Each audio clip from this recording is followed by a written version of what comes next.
In a small village on the outskirts of a vast forest, there lived a skilled blacksmith, Johann. He was known for his masterful work with metals. One day, a mysterious woman came to Johann's shop. She was dressed in black and had a pointed hat on her head. Her name was Morgana, and she was known to be a witch. Johann didn't want to offend her, so he welcomed her into his shop. Morgana looked around at all the different tools and weapons Johann had created.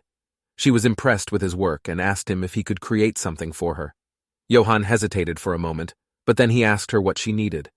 Morgana explained that she needed a special knife that could cut through anything.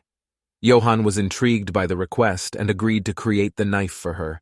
He worked tirelessly for several days, pouring all his skill and knowledge into the creation of the knife. Finally, it was finished, and he gave it to Morgana. Days went by, and Johann didn't think much about Morgana or the knife. But then, one night, he heard a strange noise outside his shop. He went outside to investigate and saw Morgana standing there with a group of other witches. They were chiding and pointing fingers on him. Johann was frightened and didn't know what to do.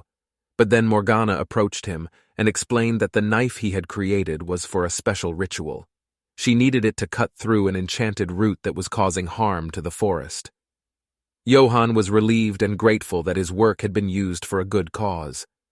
From that day on, he had a newfound respect for witches and their craft, and Morgana became a regular customer, coming to him for all her metalworking needs. The end. Thanks for watching.